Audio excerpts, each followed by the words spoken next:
scared then. I had no idea where I was going.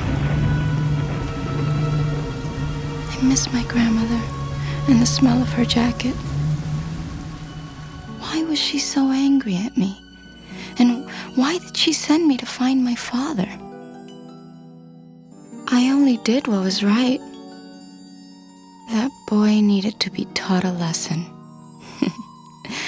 And I was his teacher. He took advantage of my friend and snatched her innocence away. So I decided to take something from him.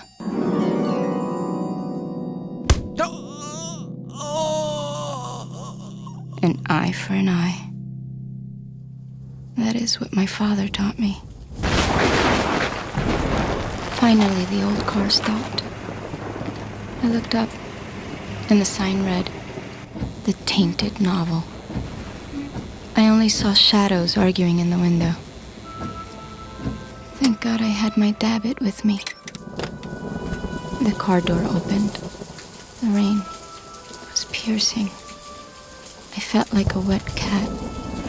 An old red door creaked open, and I sat there in utter amazement.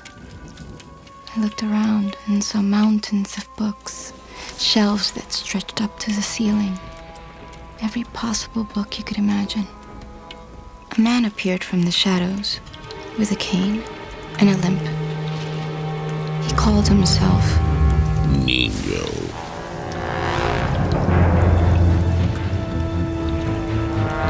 He turned around and loudly slammed his cane into the old wooden floor and muttered, "Are you coming?" This man was scary, and I didn't like him.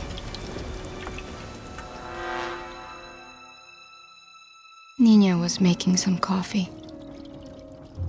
I was trying to absorb my new situation, lying in now what would be my bed. I asked him, "Where is my father?" And with the sensitivity of a chainsaw, he said, "Your father's dead. He died years ago.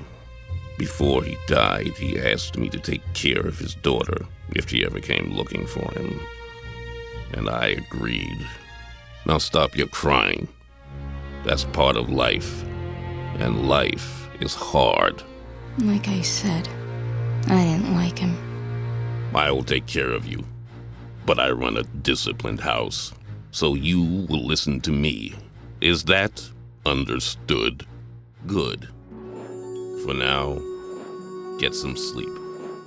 I lay there thinking about my father and my Nana, praying that I would wake up from this nightmare. Sounds of cars honking jarred me awake. The nightmare wasn't over. I went to the roof to think a bit. Why was I there? And why did I have such a cheerful guardian to keep me company? He asked me to clean up the back room. Easier said than done. The books felt like they were closing in on me. What a freaky place. I saw a chest hidden behind the pile of raggedy old books. It weighed a ton. I cracked open the chest. Guess what I found? More books. But when I opened one of them, I found more than just a story. There was a gun, placed in the carved-out pages of the book, and the more books I opened, the more weapons I found. At the bottom of the chest sat a leather-bound red book. I opened it and found knives, throwing knives. I felt empowered with those pieces of steel in my hands. I aimed and pretended to throw them when... "Princess, I need your help with..." "Princess!" Jesus, I almost hit him. I'm so sorry, Nino. I was just playing. I found these and... These things are not toys. Don't ever touch this chest again. Is that understood? Nino looked at the wall and saw where the knife perfectly hid the wood. He asked, "Who taught you how to do that?" "My father. I'm so sorry, Nino. It just slipped out of my hand." "Get up front and help me with the customers." From that day on, Nino looked at me differently. He shared with me more of his books and taught me how to use what was inside of them. Violence has been around me all of my life. Sometimes it's needed, sometimes it's not. I believe that there's violence in every person. I hope I never have to use what I've learned from those books.